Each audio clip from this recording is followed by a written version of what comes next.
सिद्धेभ्यः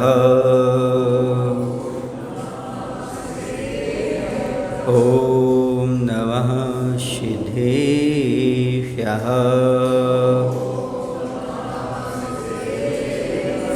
ॐ नमः सिद्धेभ्यः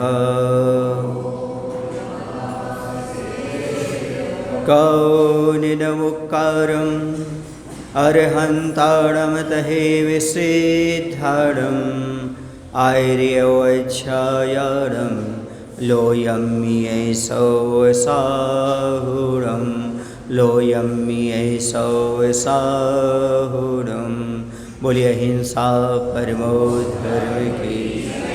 देवाय देव श्री पार्श्वनाथ भगवान की, आचार्य कुंद महाराज की, आचार्य गुरुदेव भगवान श्री विद्यासागर जी महाराज की।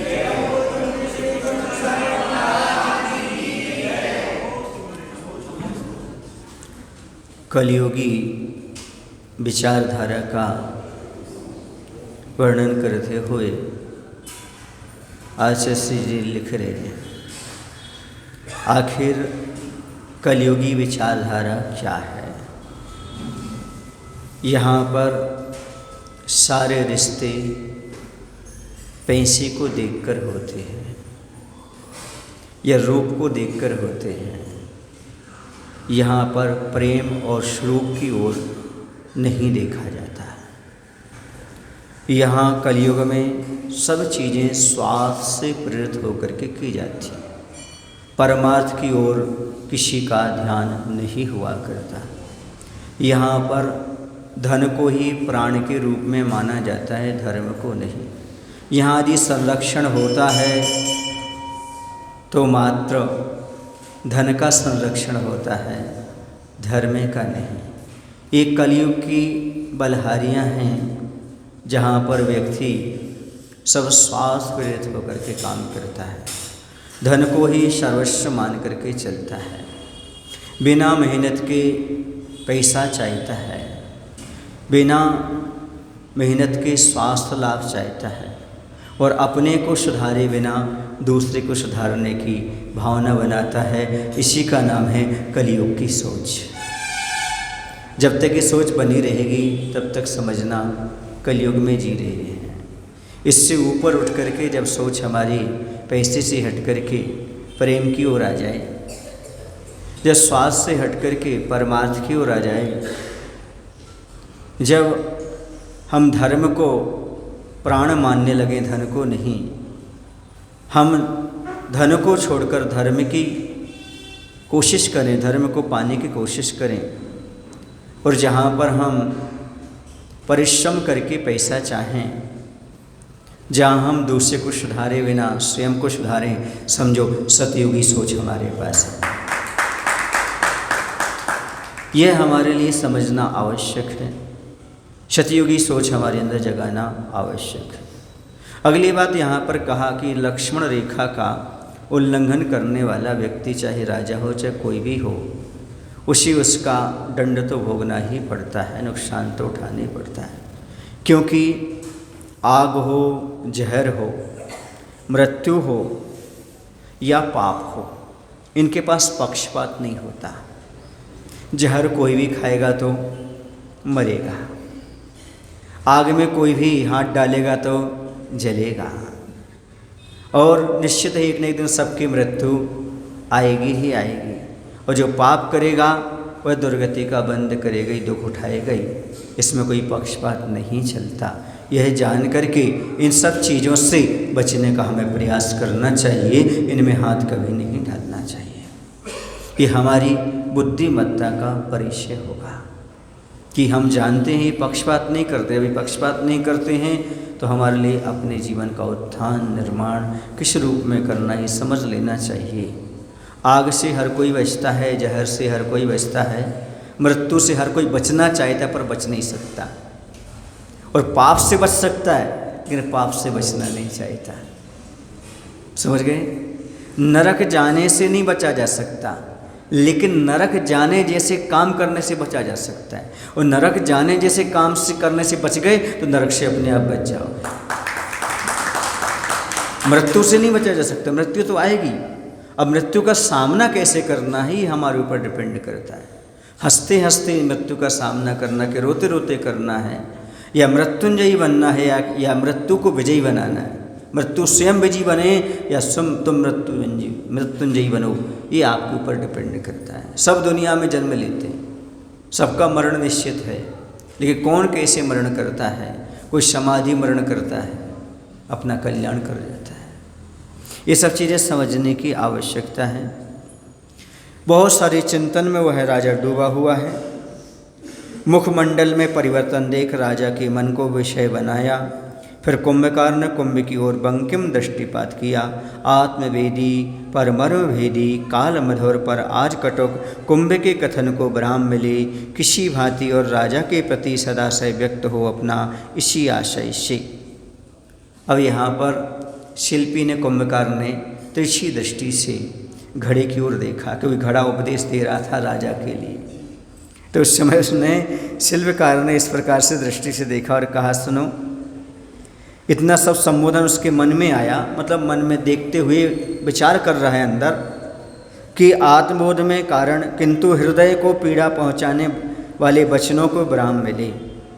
कैसे हों वो? आत्मबोध में कारण तो हों, किंतु हृदय को पीड़ा पहुंचाने वाले, मर्मभेदी, आगामी समय मधुरता देने वाले, किंतु आज कटुक कुंभ के वचनों को विराम मिले। मैं मानता हूँ कि ये आपके वचन अच्छे हैं, आगामी काल में सुख देंगे, लेकिन वर्तमान में कटु लग रहे हैं, इस इनका त्याग करो। पर क्या करें, जो भी औषधियाँ होती हैं वह सब कड़वी ही होती हैं। दातुन भी होती है तो कड़वी ही होती है, और कड़वी दातुन ही फायदा करती है। दातुन हो, दवाई हो, और चाहे गुरुओं के कटु वचन हों, ये सब हमें कटु लगते हैं, कड़वे लगते हैं, लेकिन कालांतर में ये हमें सुख को उत्पन्न करने वाले हैं। दातुन भी हमारे लिए स्वाद देती है। जब तक कड़वी दातुन ना की जाए, जब तक पदार्थ का स्वाद नहीं मिलता। इसलिए तो आज किसी चीज़ का स्वाद नहीं मिलता आपको, क्योंकि आप दातुन नहीं करते, पेस्ट करते हैं या मंजन करते हैं, दंत मंजन या क्या कहलाता है वो, ट्यूब वाला मंजन करते हैं, लिक्विड। इसलिए आप लोगों के लिए स्वाद ही नहीं आता। तो ये सब चीज़ें जो कड़वी होती हैं, ये बहुत काम की होती हैं। ये मत समझिए कि कड़वी चीज़ बुरी ही होती है। गुरु के वचन भी कड़वे होते हैं। यदि कड़वी चीज़ बुरी ही होती तो बाजार में करेला और मेथी नहीं मिल रही होती। बाजार में करेला और मेथी मिलती है, इससे स्पष्ट है कड़वी चीज़ कुछ ना कुछ तो फ़ायदा करती है। और जिसकी ज़्यादा शुगर बढ़ गई हो, डायबिटीज़ पेशेंट हो, उसको करेला और मेथी तो रामबाण औषधि का काम करते हैं। ऐसे जिसके लिए अज्ञानता का शुगर बढ़ गया हो, मिथ्यात का शुगर बढ़ गया हो, उसके लिए गुरु के कटु वचन तो करेला और मेथी का काम करते हैं, उसका स्वास्थ्य लाभ प्रदान करते हैं। करेला और मेथी कड़वी है लेकिन काम की है। ऐसे गुरु के वचन कटु हैं लेकिन आत्म कल्याण में सहायक है। इस बात को समझो, लेकिन फिर भी मनोभेदी शब्दों को ना बोला जाए। छोटे होकर के कुंभ से कहा जा रहा है, तुम ये उपदेश के लायक नहीं हो, तुम उपदेश मत दो। राजा राजा होता है और घड़ा घड़ा होता है, ऐसा कहा जा रहा है। वचनों को विराम मिले। लो कुल क्रमागत कोमल कुलीनता का परिचय मिलता कुंभ को। लघु होकर गुरुजनों को भूल कर भी प्रवचन देना महाअज्ञान है, दुख मुधा। परंतु गुरुओं से गुण ग्रहण करना यानी शिव पथ पर चलेंगे हम, यूं उन्हें वचन देना महावरदान है, सुख सुधा। और गुरु होकर लघुजनों को सपने में भी वचन देना यानी उनका अनुकरण करना, सुख की राह को मिटाना है। सुन लीजिएगा, यहाँ पर गुरु और शिष्य की बात भी रख दी। गुरु को क्या और शिष्य को क्या करना होना चाहिए। तो यहाँ पर कहा जा रहा है कि राजा के प्रति अपने अच्छे विचार व्यक्त हों, इसी उद्देश्य कुल परंपरा से चली आई कुलीनता, अच्छे आचरण, विचारधारा का परिचय मिलता है। जो कुलीन व्यक्ति होता है वह व्यक्ति कभी भी कटु वचनों का उपयोग नहीं करता, कभी वह ऐसा आचरण नहीं करता जिससे किसी को कष्ट पहुँचे, और कभी ऐसे विचार नहीं रखता जो किसी के अहित के हों। ये कुलीन व्यक्ति की पहचान होती है। यदि आप कुलवान हो तो आपका आचार भी अच्छा होगा, आपकी वाणी भी मधुर होगी, और आपकी सोचने की जो शैली है वो ही परम उत्तम होगी। ये कुलवानों की पहचान होती है। वाणी, आचरण के साथ साथ विचारधारा उनकी बड़ी निर्मल और पवित्र होती है। यदि आप कुलवान हैं तो इन 3 चीज़ों से आपका आकलन हो जाता है, वाणी से, आचरण से और आपकी सोच से, विचारधारा से आपके जीवन का निर्माण होता है। किसी ने लिखा भी है कि किसी व्यक्ति के जीवन का सही परिचय जानना चाहते हो तो 2 बातों से जान सकते हो। एक तो उसके बातचीत करने का ढंग, दूसरा सामने वाले से जब मिलता है उसके प्रति उसका व्यवहार क्या होता है। इससे आप जान सकते हैं उसका सही व्यक्तित्व कैसा होगा। वाणी व्यक्तित्व का आईना होता है। ऐसी विचारधारा और लोगों के साथ मिले हुए व्यवहार उससे मालूम पड़ता है। जैसे विचार होंगे वैसे तो व्यवहार होगा। यदि सामने वाले के प्रति अच्छे व्यवहार है तो उसके प्रति आपका अच्छे विचार है तो आपका व्यवहार भी अच्छा ही होगा। व्यवहार से मालूम पड़ता है, क्योंकि अंदर जो खाया है उसी की तो उल्टी होती है ना। तो अच्छा विचार है तो अच्छा व्यवहार है, अच्छी वाणी है, अच्छा आचरण है। जब विचार ही अच्छे नहीं हैं तो वाणी भी अच्छी नहीं होगी और आचरण और व्यवहार भी अच्छा नहीं होगा। इसलिए सीधी सी बात है, यदि आप वाणी को, व्यवहार को, आचरण को अच्छा बनाना चाहते हो तो सबसे पहले अपनी विचारधारा को अच्छा बनाने का प्रयास करो। हमने वहाँ पर प्रवचन किया था TNR में, वहाँ पर एक ही बात कही थी कि गांधी जी के 3 बंदर की जगह 1 बंदर पर्याप्त था। मात्र जो ऐसा अगली रख करके बोल रहा होता कि बुरा मत सोचो, क्योंकि जो बुरा नहीं सोचता वो बुरा देखता भी नहीं है, बुरा सुनता भी नहीं है और बुरा बोलता भी नहीं है, बुरा करता भी नहीं है। इसलिए एक ऐसा बंदर पर्याप्त है। विचारधारा पर सारा का सारा डिपेंड करता है। आपके विचारों के माध्यम से मालूम पड़ता है कि आप कितने उत्कृष्ट आचरण कर सकते हैं, कितनी मधुर वाणी बोल सकते हैं और कितना अच्छा व्यवहार कुशलता अपने जीवन में अपना सकते हैं। ये सारी चीज़ें ज्ञात हो जाती हैं। तो कुंभ को कुंभकार से छोटे होकर भी अपने से बड़ों को उपदेश देना महान अज्ञान का ही फल है, दुख का कारण है। परंतु बड़ों से अच्छे गुण ग्रहण करना, मोक्ष मार्ग में चलेंगे हम, ऐसा वचन देना महावरदान है, सुख का अमृत पेय है। क्या कहा जा रहा है?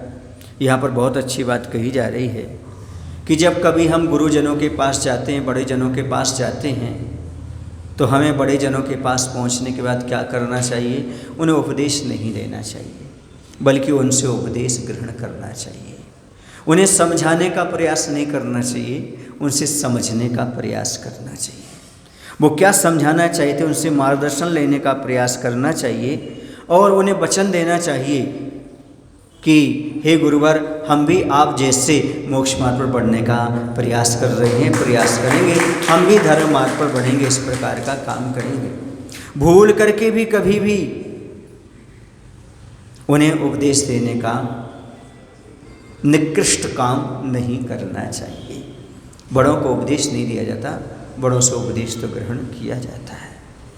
एक बार की बात है, एक सज्जन हमारे पास आए और वो चर्चा करने लगे और बोले, महाराज जी हमें कुछ थोड़े से समय चाहिए। ठीक है भाई, समय ले लो। समय उन्होंने लिया और कुछ चीज़ उन्होंने पूछी, हमने समझाने का प्रयास किया। वो उससे ज़्यादा समझाने का प्रयास कर रहे थे और वो विपरीत मान्यता पर थे। मैंने उनसे कहा, भाई यदि आपके लिए समझ ना हो तो हमारे पास 5 मिनट हैं, और यदि आपके समझाने के भाव हैं तो ये गीठ है। क्यों? क्योंकि मैं इतना ना समझ नहीं हूँ कि आपसे समझूं, क्योंकि मैं इतना समझदार हूँ, अपने गुरु महाराज से समझ चुका हूँ। बात समझ में आ रही? गुरु के सामने समझदारी का परिचय नहीं लेना, बल्कि हमें समझ उत्पन्न करना है। ये अपने आप में बहुत महत्वपूर्ण चीज़ होती है। सब कुछ जानते हुए भी गुरु का उद्देश्य क्या है, गुरु का भाव कैसा है, हम नहीं जान सकते, हम नहीं कह सकते। कई बार ऐसा होता है कि आपकी दृष्टि अलग होती है, गुरु की दृष्टि अलग होती है। सामने वाले का पुण्य भी इतना होता है कि जिसके प्रति आपकी दृष्टि नहीं है पर महाराज की दृष्टि उसके प्रति है, उसका पुण्य इतना है, उसके इस प्रकार के भाव अपने आप उज्ज्वल हो जाते हैं, आगे ऐसी भवितव्यता बन जाती है। तो ये सब कौन जानते हैं? महाराज अच्छी तरह से जानते हैं कैसे क्या करना है। ऐसे बहुत सारे जीवन प्रसंग हैं। जो व्यक्ति समाज में सबसे पीछे रहने वाले, गुमसुम रहने वाले, कोई कार्य नहीं करने वाले, फिर भी गुरु का सानिध्य मिलता है तो आगे आ जाते हैं। तो लोगों को लगता है यार ये तो आज का आदमी है, इतने आगे आ गया, इतने आगे आ गया, ये तो तम्बाकू भी खाता था, तो ऐसा भी करता था, ऐसा है, हमारा इतना प्रोत्साहन दे रहे। और आगे चल करके ऐसा मालूम पड़ता है 2-4 साल में उसे आचार्य गुरु विद्यासागर महाराज से दीक्षा भी मिल जाती है, मुनि बन जाता है। तो समझदार थे, अभी भी समझदार हो, अभी भी मझदार में हो, तो महाराज को समझा रहे थे, वो महाराज से समझ गया, उसका कल्याण हो गया। ऐसी बहुत सारी भव्यात्माएँ होती हैं। ये परख किसको होती है?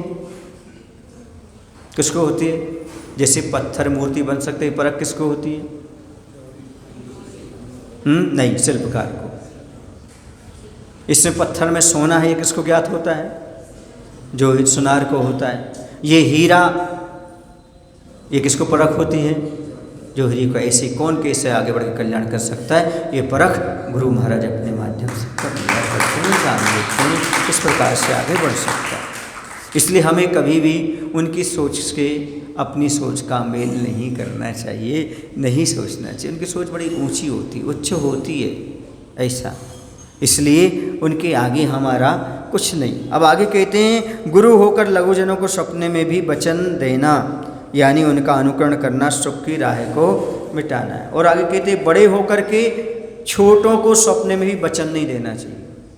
वचन देते हो अर्थात उनका अनुकरण करना, सुख को छोड़ दुख के मार्ग पर जाना है।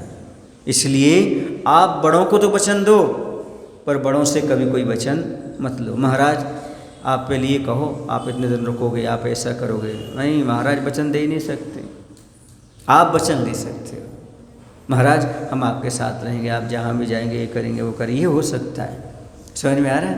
क्योंकि महाराज वचन देते नहीं, कभी नहीं। आज इसने कहा भी था हम लोगों को, जब संघ से भेजते तो एक ही बात कहते हैं, सुनो मुनि राजो, आप लोग जब समाज में जाओ तो कभी श्रावक को वचन नहीं देना। श्रावक को क्या देना? प्रवचन देना, पर कभी वचन नहीं देना। वचन देने से श्रावक क्या होता है? निश्चिंत हो जाता है, और यदि आप वचन पूरा नहीं कर पाए तो फिर दोष लग जाता है। इसलिए ना कह कर के हाँ हो जाए कोई बात नहीं, पर हाँ कह कर के ना नहीं होना चाहिए, ये बड़ी चीज़ है। इसलिए वचन नहीं देना। क्या देना? इन सबको प्रवचन देना चाहिए, क्योंकि बहुत चतुर होते हैं श्रावक। कैसे होते श्रावक? बहुत चतुर होते हैं। इसलिए कहते हैं देखेंगे, बताएंगे, सोचेंगे। अभी मैं वचन तो नहीं दे रहा हूँ, मना भी नहीं कर रहा हूँ, लेकिन फिर भी देखो, सोचो, विचार करो, और फिर सब काम हो ही जाते हैं, लेकिन उस समय वचन नहीं दिया जाता है। उस समय जिसने कहा वचन नहीं देना, कि पता नहीं परिस्थिति कैसी हो जाए। जिसके बीच में रात उसकी क्या बात, जिसके बीच में रात उसकी क्या बात। लोग कह रहे इतनी तारीख को बिहार है, ऐसा है, वैसा है, हम नहीं बोल रहे, हम तो शांति से बैठे हुए देख रहे हैं कैसा होता, क्या होता, जैसा होगा देखा जाएगा। समझ गए? कब होना, कैसे होना, कौन तेरा कौन मेरा कैसा क्या होता है, परिस्थिति कैसी होती है, उस समय होती है। क्योंकि साधु की सारी चीज़ें अनियत होती हैं, आहार विहार सारी चर्याएँ होती हैं। इसे एकदम किसी चीज़ को क्लियर नहीं किया जा सकता, जब हो जाए तभी समझो। हम गुना में थे तो वहाँ पास में एक बरखेरा गांव है, वहाँ पर बहुत प्राचीन मंदिर है, बहुत प्राचीन प्रतिमा है, लेकिन एकदम उपेक्षित, जैसे गांव के लोग सब शहर में आ गए उस प्रकार का। लोगों ने निवेदन किया, हमारे यहाँ से 18 किलोमीटर है, आपकी कृपा हो जाए, एक दिन आपके चरण पड़ जाएं। हमने क्या करना चाहिए? तो बोले एक दिन कुछ अच्छा आयोजन रख लें, वहाँ पर जल यात्रा रख लें, श्री जी की विमान यात्रा रख लें।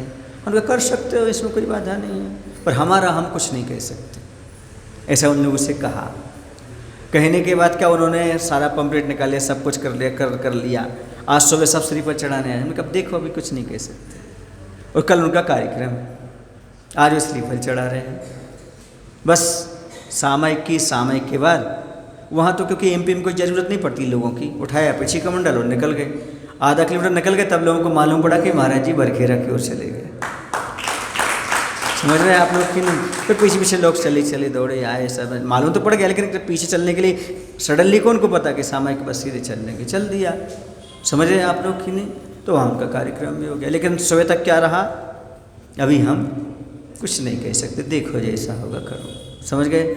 यहाँ पर भी चैत्यालय का जो आप लोग शिलान्यास कर रहे थे, हमने कभी भूमि पूजन तो कर लो, फिर बाद में 8 को देखेंगे 8 भी हो गया, सब हो गया, होता है। लेकिन एकदम वचन नहीं दे सकते क्या करना क्या नहीं करना, किस प्रकार से करना। ये आचार्य भगवान ने हम लोगों को अच्छी तरह से क्या है, जब स्वाध्याय करते हैं तब सारी चीज़ें बता देते खुल कर, कैसे करना क्या नहीं करना।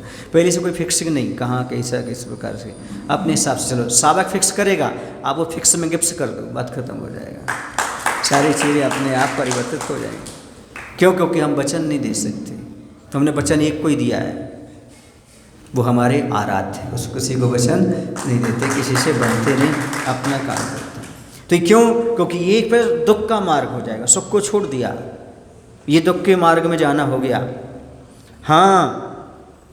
पर हाँ विनय अनुनय समेत यदि हित की बात पूछते हो, पक्षपात से रहित हो, अघघात से रहित हो, हितमित मिष्ट वचनों से उन्हें प्रवचन देना, दुख के दाह को मिटाना है। अब देखिएगा कोई आ जाता है, इतना जरूर है कि यदि कोई विनय अनुनय सहित आत्महित की बात पूछता हो तो बिना स्वार्थ के एकांत पक्षी हठाग्रह से दूर हितकारी सीमित और मीठे मीठे वचनों से प्रवचन देना दुख को दूर करता है। अब देखिए यदि कोई विनय के साथ हाथ जोड़ करके और उन्हें विनय करके नमोस्तु करते हुए और अपने आत्महित के हेतु कुछ बात पूछना चाहता है, लेकिन हमें भी स्वार्थ से रहित होकर, वो भी स्वार्थ रहित से पूछ रहा है और हमारा भी कोई स्वार्थ ना हो, तो और एकांत पक्ष ना हो, हठाग्रह दुराग्रह ना हो, हितकारी हो, सीमित हो, ऐसे मीठी मीठी वचन से उन्हें उपदेश अवश्य दे देना चाहिए। आचार्य भगवान का ये कहना है। जो बड़े हैं, साधु संत हैं, उन सबका यही कर्तव्य होता है कि उन्हें कोई हित की बात चाहे तो उसे हित की बात सुना देना चाहिए, लेकिन हठाग्रह दुराग्रह पक्षपात आदि से रहित होकर के, और वह खूब विनय कर रहा है तो निवेदन कर रहा है बार बार, तो आपको दे देना चाहिए। ऐसा नहीं कि क्यों आप लोग आज हमारा उपदेश नहीं सुन रहे, आज क्या बात है, ऐसा नहीं। वो जब निवेदन कर रहा है तो उसको बार बार निवेदन करने के बाद इस प्रकार का उपदेश दे दिया जाता है। समझ गए? तो ये सारी चीज़ें आपको अपने जीवन में अमल करने योग्य है, धारण करने योग्य है कि हमें बड़ों के प्रति अनुनय विनय करनी चाहिए। उन्हें हमें सजेशन नहीं देना, उनसे हमें सजेशन लेना चाहिए। और महाराज भी उनकी ओर ना झुकें, हाँ ठीक है ठीक नहीं, ऐसा नहीं। क्यों? क्योंकि दुख का कारण, उनको वचन नहीं देते, उनके अनुसार नहीं चलते। आपको सन्मार्ग चाहिए तो ले लो, ऐसा। अब आगे चलते हैं तो कहते हैं, सनही ज्वर सूचक यंत्र गत ऊपर चढ़े हुए उतरते पारा सम, या उबलते उफनते ऊपर उठकर पात्र से बाहर उछलने को मचलते दूध में जल की कुछ बूंदें गिरते ही शांत और समेत दूध सम, कुंभ को समझाते कुंभकार की बातों से राजा की मति का उफान उद्दीपन उतरता सा गया। अस्त व्यस्त सी स्थिति अब पूरी स्वस्थ शांत हुई देख फिर से निवेदन कर जोड़ प्रार्थना। यहाँ पर कह रहे हैं कुंभकार की बात को सुनकर के जो पारा थर्मामीटर की भांति ऊपर चढ़ गया था, किनका? राजा का, तो उसको उतरते पारे की तरह जल की कुछ बूंदें पड़ते ही शांत होते दूध के समान। दूसरा एग्जाम्पल, पहला पारा उतरते समय थर्मामीटर का, वैसा दूसरा जैसे दूध में पानी डाल दो फंदे दूध में तो शांत हो जाता है, उसकी तरह राजा की मति की उद्विग्नता अर्थात उपान भी कम हो गई। जैसे पारा क्या होता है, थर्मामीटर से धीरे धीरे नीचे उतर जाता है ना, और दूध यदि उफन रहा हो तो पानी डाल दो तो वो भी शांत हो जाता है। वैसे ही मंद मधुर आवाज़ से, उनके मीठे वचनों से कुंभकार के उसका जो क्रोध था वह राजा का कम हो रहा है। राजा शांत और स्वस्थ हुआ। ऐसी स्थिति देख करके पुनः कुंभकार ने निवेदन किया राजा से, क्या हे कृपाण पानी कृपा प्राण कृपा पात्र पर कृपा करो, यह निधि स्वीकार कर इस पर उपकार करो। इसे उपहार मत समझो, यह आपका ही हार है श्रृंगार, आपकी ही जीत है, इसका उपयोग करना हमारी हार है स्वामी। श्रृंगार ऐसा लिखा जाता है, श्रृंग शब्द ऐसा। तो यहाँ पर कहा जा रहा है कि राजा से कहता है वह कुंभकार, हे तलवार के धारण करने वाले कृपानिधि। कृपाण पाणी माने, कृपाण माने तलवार को धारण करने वाले। यहाँ पर अनुप्रास मिलाया है। कौन सा? कृपाण पाणी कृपा प्राण, कृपा पात्र पर कृपा कर। समझ गए? तलवार को धारण करने वाले, और तलवार को धारण करने के साथ साथ आप जो हैं कृपा निधि हैं, इसे स्वीकार करो, हम पर कृपा करो।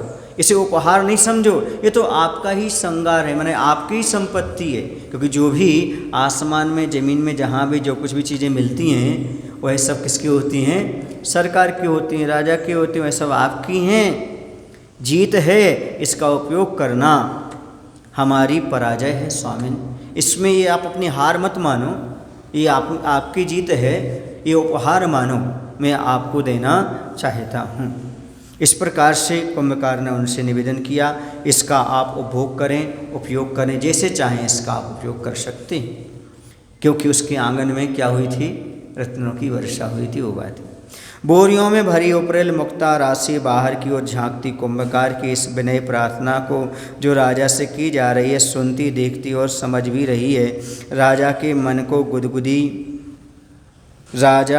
की गुदगुदी को सम्मति की ओर झुकी, राजा की चित्ती की बुदबुदी को मुख पर मंद मुस्कान के मिस, हे राजन पदानुकूल है, स्वीकार करो इसे, यूं मानो कह रही है। अब देखिए हर चीज़ें बोलती हूँ वहाँ, तो वहाँ पर अच्छा से हर चीज़ों से कुछ ना कुछ बुला देते हैं।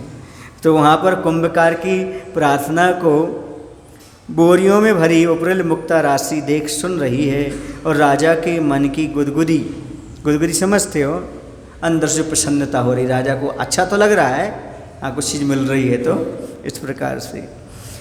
और मंद मुस्कान के बहाने मानो कह रही है कि हे राजन, यह आपके पद के अनुकूल है, स्वीकार करिएगा। ये आपके उचित है, क्योंकि आप राजा हैं, आप इसे आप स्वीकार कर लीजिए, आपके पद के अनुकूल है, आप स्वीकार कर लीजिएगा। परंतु सुनो, मुक्ता वह नामानुकूल ना राग करती है, ना देश भरती अपने आप को, ना ही मद मान मात्सर्य उसे छुपाते कोई विकार। और सुन लो, लेकिन ये जो मुक्ता राशि अपने आप को कह रही है, कुंभकार के निवेदन, मुक्ता और माहौल का समर्थन पर राजा स्वीकृति प्रदान करता है, और सानंद मोतियों की दुर्लभ राशि ले वह राजकोष को क्या करता है? समृद्ध करता है। उस समय क्या है तो, परंतु इतना सब होने पर ही मुक्ता अपने नाम के अनुसार ही न राग करती है, न द्वेष करती है, क्योंकि मुक्त है, उसका नाम मुक्ता है। जो मुक्त है वो मुक्ता है। मद ईर्ष्या अहंकार इन सबसे परे है। वह सही बात है। आपके पास जो पैसा है, वह पैसा कभी कहता है मैं तेरा हूँ, पर आप जरूर कहते ये मेरा है, ये नोट मेरा है, ये धन मेरा है, ये सारी चीज़ें, ये रत्न मेरा, ये मोती हिस्सा है। उसका नाम तो मुक्ता है। वह तो इन सबसे मुक्त है, ना राग है, ना द्वेष है, ना कोई मेरा है और ना कोई तेरा है, ना कोई मेरा गांव है, ना मेरा कोई देश है। वह मुक्ता तो सबसे मुक्त है। धन किसी से नहीं कहता मैं तेरा हूँ, धन किसी से नहीं लड़ता, लेकिन धन के लिए सब कहते मेरा है, और उस धन के लिए सब लड़ते हैं संसार में। ये कैसा दुनिया का मेला है। धन ने कभी नहीं कहा कि मैं तेरा हूँ, धन किसी के लिए नहीं लड़ा आज तक। आपने सुना कभी कि धन घोड़ी पर लड़ करके राजा के साथ जा रहा है लड़ाई करने के लिए? नहीं जाता, लेकिन राजा धन के लिए लड़ाई करने के लिए तैयार हो जाता है। ये स्थिति है संसार की। वह कभी नहीं कहता। कभी आपको सपने में आके कहा तुमने जरूर कहा ये रुपया मेरा है, ये मकान मेरा है, ये शरीर मेरा है, ये सारी चीज़ें मेरा है, पर कभी उसने कहा मैं तेरा हूँ? तो ये पागलपन नहीं तो क्या है? तुम उसी के हो गए जो आपका कभी हुआ ही नहीं, सपने में भी आपका नहीं हो सकता, आप उसके हो गए हो। ये आपकी बहुत बड़ी नादानी है। सर्वप्रथम प्रांगण में गिरी आकाश मंडल से, फिर निरी निरी हो बिखरी बोरियों में भरी गई सम्मान के साथ अब जा रही है राजप्रासाद की ओर। मुक्त कंठ से प्रशंसा हो रही है, पर मंत्र मुग्धा हो सुनती कब उससे। मुदित मुखी महिलाओं के संकटहारिणी कंठहार बनती, द्वार पर आगत अभ्यागतों के सर पर हाथ रखती, तारणहार तोरण द्वार बनती, इस पर भी वह उन्मुक्ता मुक्ता ही रहती, अहम भाव से असंप्राकृता मुक्ता। अब मुक्ता की और विशेषताएं बताई जा रही हैं कि आकाश से गिरी बोरियों में भरी राजप्रासाद की ओर जा रही हैं। वह सब उसकी प्रशंसा कर रहे हैं, किसकी? मुक्ता राशियों की। वह उन्हें सुनती कहाँ? प्रसन्न मुखी महिलाओं के गले का हार बनती है, तो कभी तारण हार तोरण द्वार बनती है। इतना सब होने पर भी अहंकार से मुक्ति ही रहती, वह मुक्ता। सब लोग उसकी प्रशंसा कर रहे हैं, क्योंकि रत्न की कौन प्रशंसा नहीं करता, सब प्रशंसा करते हैं। वह महिलाओं के गले का सौंदर्य बन जाती है, श्रृंगार उपहार बन जाती है। और यदि मंदिर आदि में तोरण द्वार में लगा दे तो वह भी बहुत बड़ा काम कर जाती है, सबका राज प्रसाद की ओर भी लग जाती है। इस प्रकार के सारे काम बन जाते हैं। और कहती तारणहार बन जाती है, क्योंकि वह मंदिर के दरवाजे पर लगी है। और कभी कभी भगवान के चरणों में मुक्ता चढ़ा देते हैं तो कल्याण के लिए भी बन जाती है। लेकिन वह स्वयं अहंकार नहीं करती, उसे स्वयं अहंकार नहीं, इतना सब करने के बावजूद। सही बात, महान लोग उपकार तो करते हैं पर कभी अहंकार नहीं करते। महान लोगों की पहली पहचान है, वह उपकार तो करते हैं पर कभी अहंकार नहीं करते, ये महान लोगों की पहचान है। और जघन्य लोगों की पहचान क्या है? वो उपकार तो कुछ नहीं करते, यदि एक आध कर दें तो उसका अहंकार करते ही रहते हैं, दिखाते ही रहते हैं, अहंकार ही दिखाते रहते हैं। मैंने ऐसा किया, मैंने ऐसा किया। जब उनके मुख से निकलेगा जब मैं ऐसा करता था, जब मैंने ऐसा किया तब ऐसा किया, वो ये बताते रहेंगे। लेकिन महान लोग ये कहते हैं भैया मैंने कुछ नहीं किया, ये सब प्रभु और गुरु की कृपा से होता गया है। उपकार करते हुए भी अहंकार नहीं करना, ये महानता की सीढ़ी है, महानता के सोपान और महानता की पहचान। यदि महान बनना चाहते हो सब कुछ करो पर जताओ मत। मैंने चतुर्मास में ऐसा किया, मुझे क्या किया, मुझे क्या मिला, देखो तो ये कार्यक्रम होने वाला है, मुझे बुलाया तक नहीं गया, मुझे माला भी नहीं पहुँचाई, मुझे सम्मान भी नहीं किया। ऐसे भाव आ जाए तो समझो जघन्य भाव है। और कोई बुलाए चाहे नहीं बुलाए, मैंने तो अपने आत्मकल्याण के लिए किया है, समझो उसी समय महानता के शिखर पर चढ़ गई। और मन में जहाँ मनलता आ गई, एक भी बार मेरा नाम नहीं बोला गया, ये समझो महानता समाप्त हो गई। भगवान के दरबार में कितनी भक्ति करते हैं, कितना क्या करते हैं, किसका क्या मिलता है। पहले तो यहीं से भी मुनिराज हुए भैया, ये जंगल में जाकर के बैठ गए और आहार को भी नहीं उठे, मोक्ष चले गए, उन्हें कोई जानते ही नहीं, नाम ही नहीं आ पाया उनका कैसे। शिखर जी से कितने बस मूल जो भगवान मोक्ष गए, जिस टोंक से भगवान का नाम ले लिया, बाकी इतने करोड़ इतने लाख इतने मोक्ष गए, उनको नमस्कार हो बस। अब कौन थे जी, चले गए बेटे। जो नाम के पीछे थे वो भी यहीं बैठे, वो तो कल्याण कर गए। सिद्धि के लिए नहीं, सिद्धि के लिए सब कुछ करो, और जो सिद्ध बनने के लिए सब कुछ करते हैं उनका प्रसिद्ध सब जगह नाम हो जाता है, करने की आवश्यकता। ये चक्रवर्ती का नाम नहीं रहा। अच्छा कौन है जो क्रम से 12 चक्रवर्तियों का नाम गिना सकता है? जो चक्रवर्तियों के नाम नहीं, कामदेव के नाम, बलभद्र के नाम, तीर्थंकरों के भी सब नहीं बता पाएंगे। तीर्थंकरों को बता देंगे लेकिन क्रम से कोई ना कोई गड़बड़ कर देंगे। अब बताओ जब इनके नाम नहीं रहे तो हम और तुम किस खेत की मूली नहीं, मामूली हैं बनते। मूली तो फिर भी मामूली है, समझ गए, वहाँ भी नाम नहीं। फिर भी अहंकार इतना जिसको सीमा नहीं। अहंकार कार कुछ नहीं है, अहंकार ही अहंकार है, अहंकार ही अहंकार, ऐसा नहीं, ऐसा होना चाहिए, ऐसा नहीं, ऐसा किया, ऐसा नहीं, हम नहीं कर सकते, हम सहन नहीं होता है। देखो उसका जब पारा गर्म होता है ना, देखो फिर मुश्किल हो जाता है। हाँ, हमें एक बार भी तो नाम लेते, एक बार तो बोला लेते, हमें कहाँ बिगड़ जाता तुम्हारा, हमें जी बताओ, ये बाकी सब ठीक। पर नहीं, हमें बुला ही नहीं गया, कहा ही नहीं गया, सम्मान ही नहीं दिया गया। जो महाराज हमें सम्मान दिलाएं, जो भैया जी हमें बार बार मंच पे बुलाएं, वो बहुत अच्छे, वो सबसे अच्छे। क्यों? क्योंकि भैया हम देखो, अब आपको पता नहीं है, देखो मैंने क्या क्या किया, आपको क्या क्या बताऊँ। तो किसके लिए किया आपने? पागल पत्र किसको लिख रहा था? पागल पत्र किसको लिख रहा था? सुने थे प्रवचन आप लोगों ने सम्मोहन में? किसको लिख रहा था वो? खुद को लिख रहा था। ऐसे तुम जो कुछ भी कर रहे हो, भगवान को, गुरु को, समाज को नहीं कर रहे हो, ये सब खुद के लिए कर रहे हो। और यदि आपने कुछ मांग लिया और नहीं मिला और दुख हो गया, तो समझो आपका किया कराया सब पानी में चला गया। कोई मतलब नहीं वो करने का, कोई लेना देना नहीं। क्योंकि गुरु के चरणों में आकर के सम्मान नहीं, सन्मार्ग मांगना चाहिए। गुरु के चरणों में सम्मान की कामना नहीं, सन्मार्ग की कामना करो। उनकी कृपा से हम सन्मार्ग पर लग गए, ये बहुत बड़ी बात है, ये मान लीजिए। उनके उपदेशों से, उनकी चरण सेवा में आकर के, उनकी भैयावत्ती करके हमें सन्मार्ग मिल गया, ये बहुत बड़ी बात है। ये सोच करके चलो, उसी में हमारा कल्याण है। और जो सन्मार्ग पर लग गया, समझो उसका सम्मान तो देवता भी करेंगे। मनुष्य की बात है कि अपने आप सम्मान हो जाएगा, करने और बताने की आवश्यकता नहीं हुआ करती। बात समझ रहे हैं आप लोग कुछ? हाँ, क्योंकि वो दिन आने वाला है, दूर नहीं है, जहाँ आपको ना बुलाया जाए तो आप गुस्सा नहीं होना, जहाँ आपका सम्मान ना हो तो आप मुँह नहीं फुलाना। क्यों? क्योंकि अपने कर्म की निजरा करना और पुण्य को बढ़ाने का प्रयास करना। ये कम समय में बहुत बड़े काम करना पड़ते हैं, तो सब चीज़ें ये आपका ही काम है, ये मान करके चलना चाहिए, समझना चाहिए। और पहली चीज़ तो ये है कि समाज से आप दूर तो हो नहीं, समाज का नाम होगा तो आपका तो नाम अपने आप हो जाएगा। समाज की प्रभावना की बात हो, अपनी प्रभावना ना हो, तो अपने आप में परमार्थ सदता है, परमार्थ होता है। ये मुक्ता सब कुछ करते हैं पर मुक्त रहते हैं। आज जैसे कहते कुछ लोग लाइट तो करते हैं पर स्वयं लाइट में नहीं आते, सबको लाइट प्रदान करते हैं लेकिन स्वयं कहाँ नहीं आते? लाइट में नहीं आते। सबकी सेवा करेंगे, सब कुछ करेंगे, पर पीछे पीछे अपने काम करते रहेंगे।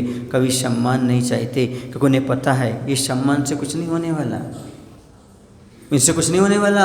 हमने जो पुण्य कमाया है वो ही हमारे काम में आने वाला है।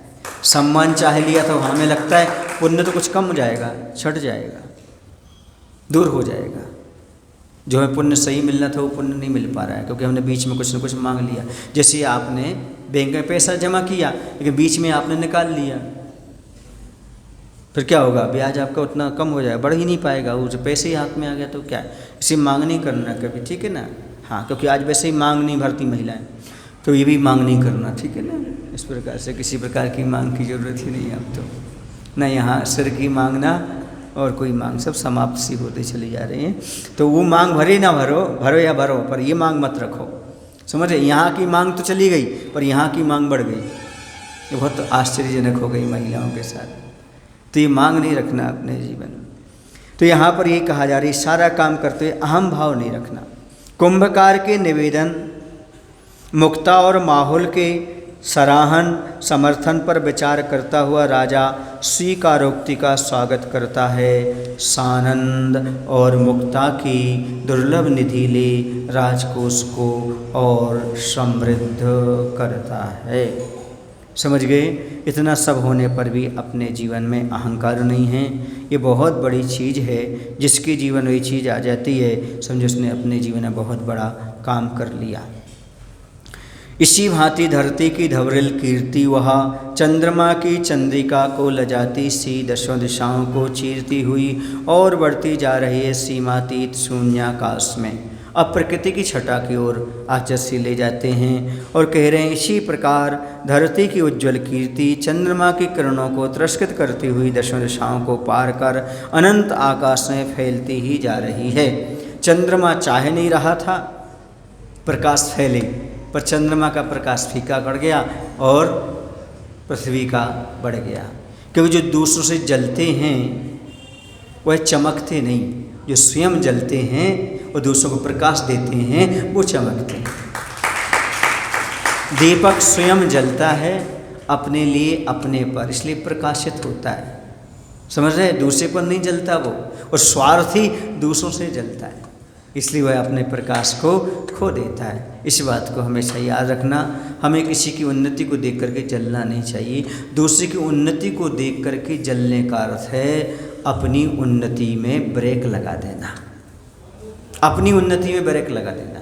किसी को कुछ धार्मिक क्षेत्र में सम्मान मिल रहा है, उपहार मिला, कुछ ही मिल रहा है, उसे देख करके कभी ईर्ष्या भाव नहीं रखना और उसकी अनुमोदन ना करना, भैया बहुत अच्छा, बहुत अच्छा, हमें नहीं मिल पाया, आपको मिल गया, हम आपकी सराहना करते हैं, हम आपकी प्रशंसा करते हैं, और बढ़ता चला जाएगा। समझ गए? कभी भी इस प्रकार का कोई कुछ कर लेता है तो उसकी प्रशंसा ही करना। जैसे कोई बड़ी बोली चल रही है, आप नहीं ले पाए, सामने वाले ने ले ली, तो ईर्ष्या भाव नहीं रखना, ये रखना भैया आपके अनुमोदना, कम से कम आपने उसको ग्रहण कर लिया, आपको प्राप्त हो गया। इस प्रकार की अनुमोदना का पुण्य कमाओ। किसका पुण्य कमाओ? अनुमोदना का। जलन करके, कुटन करके और वो अनुमोदना का पुण्य और समाप्त कर देते हैं। इससे तो और आगे नहीं मिल पाएगा और पीछे रह जाओगे। उसका पुण्य था, उसको मिल गया, आपको नहीं मिल पाया, तो आप उसकी आलोचना ना करते हो, हाँ हमें पता है वो कैसे ये हैं वो हैं, ऐसा भाव नहीं। ठीक है भैया, उसका पुण्य था, उसको प्राप्त हो गया, ऐसे कहने वादा क्या। आपको उसके बारे में बोलना तो है ही, 4 शब्द बुरे बोल करके अच्छे बोलो ना, क्या बिगड़ता आपको। पर अंदर का जो अहंकार है वो नहीं, उससे ज़्यादा गुण तो हम में थे, ये जो आ जाता है, ये अहंकार आ जाता है, ये तो हमें मिलना था, उसको क्यों मिल गया। इस प्रकार का जो भाव है ये क्या चीज़ है? ये अहंकार है और ईर्ष्या है। इससे बचो। आगे यदि अच्छी अच्छी चीज़ें प्राप्त करना चाहते हो तो ये अपने आप में बहुत मार्मिक बात यहाँ पर कही जा रही है। और शून्यातीत शून्याकाश में उसकी यश, जहाँ तक अनंत आकाश है वहाँ तक धरती का यश फैलता चला जा रहा है। सूरज सूरों वीरों की, श्रीमानों की, धीमानों की, धीर जनों की, तस्वीरों की, शिशुओं की और पशुओं की, किशोर किस्मत बालों की, युवा युवती यति यूथों की, सामंतों की, संतों की, शीलाभरण सतियों की, परिश्रमी ऋषि कृषकों की, असी मसी कर्मकारों की, ऋषि सिद्धि समृद्धों की, बुद्धों की, गुणवृद्धों की, तरुवरों की, गुरुवरों की, परिमल पल्लव पत्तों की, गुरुतर गुल्म गुच्छों की, फल दल कोमल फूलों की, किसलय स्निग्ध किसलयों की, पर्वत पर्व तिथियों की, सदा सरकती सरिताओं की, सरवर सरसर सुषमा की, आदि आदि यूँ भांति भांति आवाओं की, धरती से सरलिम प्रीति वहाँ और बढ़ती जा रही है, और बढ़ती जा रही है। देखिए अब यश कहाँ कहाँ तक पहुँचता है। तो धरती का पर रहने वाले शूरवीरों, श्रीमानों, धीमानों, ऋषि, असी मसी, पर्वत, सरिताओं, नदियों इत्यादि अनेक प्रकार की आभाओं प्रतिभाओं का धरती से सहज प्रेम बढ़ता ही जा रहा है। ये मान करके चलिए इन सब में बढ़ता जा रहा है, जितने जितने नाम लिए ना सब में और बढ़ता जा रहा है। अरे यह कौन सी परिणति उल्टी सी सागर की गर्लिम रीति है, और चढ़ती जा रही है, चिढ़ती जा रही है धरती की बढ़ती कीर्ति को देख कर। हे सखे अधेसख भाव है या बेसख। और कह रहे हैं इधर दूसरी ओर क्या हो रहा है, धरती की बढ़ती यश को देख करके सागर की कुटिल मनोवृत्ति कुड़ती जा रही है। यह सब शत्रुता का ही परिणाम है, इसमें कोई संदेह नहीं है। अधेसख भाव है, ये शत्रुता का भाव है, ये मान करके चलो। क्यों? क्योंकि वह सागर कुड़ रहा है, इसका यश तो इतना सागर के बाहर भी इसका यश फैल गया। जहाँ तक सागर, जहाँ तक है ऐसा हो रहा है, होता है। 2 पंक्तियाँ आचार्य के ऊपर हैं, वो याद आ रही हैं। जहाँ तक सूरज की रोशनी और हवा का अंत है, सारे जहाँ में महक रही विद्यासागर संत। जहाँ तक सूरज की रोशनी और हवा का अंत है, सारे जहाँ में महक रहे विद्यासागर संत हैं।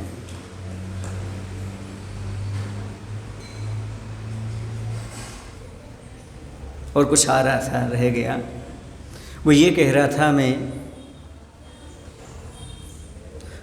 सूल बनत तब फूल हैं, पतझड़ बनत बसंत। सूल बनत तब फूल हैं, पतझड़ बनत बसंत। दया दृष्टि जब करत हैं, विद्यासागर संत। दया दृष्टि जहाँ करत हैं, विद्यासागर संत। बुंदेलखंडी में लिखा था, हाँ, कि आचार्य भगवंत जहाँ पर दृष्टि कर देते हैं, दृष्टि डाल देते हैं, एक नज़र से देख देते हैं, वहाँ सूल भी फूल बन जाते हैं और पतझड़ भी बसंत के रूप में लहराने लगते हैं। एक कृपा हो जाती है। उनका यश, उनका पुण्य अपने आप में अद्भुत ही हुआ करता है। बीच बीच में आप यहाँ पर बोर ना हो जाओ, इसी चीज़ें भी आपको बताना समझाना पड़ती हैं। वैसे आज तक हमारे प्रवचन में कोई बोर नहीं हुआ। क्यों नहीं हुआ? क्योंकि जब हम गांव में थे ना, तो हमारे यहाँ बोर हुआ था, वहाँ खूब पानी निकला था। तो कुंभ को मिटाकर मिट्टी में मिला घुलाकर, मिट्टी के को बहाने हेतु प्रशिक्षित हुई प्रेषिता थी, जो पर पक्ष की पूजा कर मुक्ता की वर्षा करती, धरती की यश को और बढ़ाती हुई लजीली सी लौटती बदलियों को देख। अब भैया सारे के सारे प्रयास असफल हो रहे हैं, और होते ही हैं। धर्मात्मा के प्रति जो भी व्यक्ति गलत विचार रखता है, गलत सोच रखता है, गलत कार्य करता है, उसके सारे के सारे कार्य, सोच, विचार असफलता को प्राप्त होते चले जाते हैं, और उस सामने वाले की पुण्यात्मा की सफलता और बढ़ती चली जाती। यह देख कर कि और रोष आता है, और बदले की भावना जगती, और ईर्ष्या भाव तो कुटते हैं। उससे क्या होता है? सामने वाले का कुछ नहीं बिगड़ता, जो बिगड़ता है तो कुटने वाले का ही बिगड़ता है। इस बात को ध्यान रखते हुए हमें कभी पुण्यशाली पर, धर्मात्मा पर कभी कुड़ना और ईर्ष्या भाव नहीं रखना चाहिए। कुंभ को मिटाने के लिए बदलियां को भेजा था, उनके द्वारा बदला लेने की जगह उल्टा पर पक्ष का समर्थन मोतियों की वर्षा कर वापस लौटती देख सागर का क्रोध चरम सीमा को छूने लगा। गुस्सा आने लगी। मैंने भेजा था प्रलय के लिए, वहाँ तो इन्होंने सुभिक्ष फैला दिया, इस प्रकार का काम कर दिया ऐसा। और क्या हुआ वहाँ पर? सागर का क्षोभ पल भर में चरम सीमा को छूने लगा। लोचन लोहित हुए उसके, भ्रकुटियाँ तन गईं, गंभीरता भीरुता में बदलती है। भविष्य का भाल भला नहीं लिखा उसे, और कषाय कलुषित मानस वाला। यूँ सोचता हुआ सागर कुछ मनोभाव व्यक्त करता है। अब वहाँ पर इसकी स्थिति बहुत गंभीर जो थी वह अलग प्रकार की हो गई। आँखें लाल हुईं, भौएं टेढ़ी हो गईं। सागर की गंभीरता कायरता भयता में बदल गई। जो गंभीरता थी वह जो किसमें कायरता में हो गई और भयता में बदल गई। भविष्य धूमिल दिखता है तो सोचता हुआ वह कुछ मन के विचार व्यक्त करता है। वह मन के विचार क्या व्यक्त करेगा वह अपन कल देखेंगे। अभी इतना बस समझ लेना चाहिए, दुख देख दूसरों की बढ़ती को कभी न ईर्ष्या भाव रखें। बस दूसरे कुछ मिल रहा हो, कुछ उसका अच्छा उज्जवल भविष्य बन रहा हो, उसे प्राप्त हो, तो उस पर हमें ईर्ष्या भाव नहीं रखना, बल्कि उसकी हमेशा क्या करना चाहिए? अनुमोदना करना चाहिए, सराहना करना चाहिए। बहुत अच्छा, तुमने इतना काम कर लिया, ऐसा कर लिया, जो मैं नहीं कर पाया वो तुमने कर लिया। धन्य है आप, धन्य है, मैं भी भावना भाता हूँ, ऐसा हमें भी आगे प्राप्त हो जाए। बोले महावीर भगवान की। आचार्य गुरुदेव भगवान श्री विद्यासागर जी महाराज की जय। हे प्रभु, हम सभी को इतनी शक्ति, इतनी बुद्धि देने की कृपा करो, ताकि हम सभी लोग अपने जीवन में महान गुणों को अपना सकें, और जिनके पास से गुण हैं उनकी अनुमोदना कर सकें, प्रशंसा कर सकें। हमारे जीवन में कभी भी किसी के प्रति भी ईर्ष्या का भाव, मात्सर्य का भाव उत्पन्न ना हो। हे भगवान, ऐसी शक्ति, ऐसी बुद्धि देने की कृपा करो। नमोस्तु भगवान, नमोस्तु भगवान, नमोस्तु। जा वाणी के ज्ञान ते सोझे लोकालोक, सो वाणी मस्तक धरो सदा देते हो धोर। हे जिन वाणी भारती माँ तो है जपन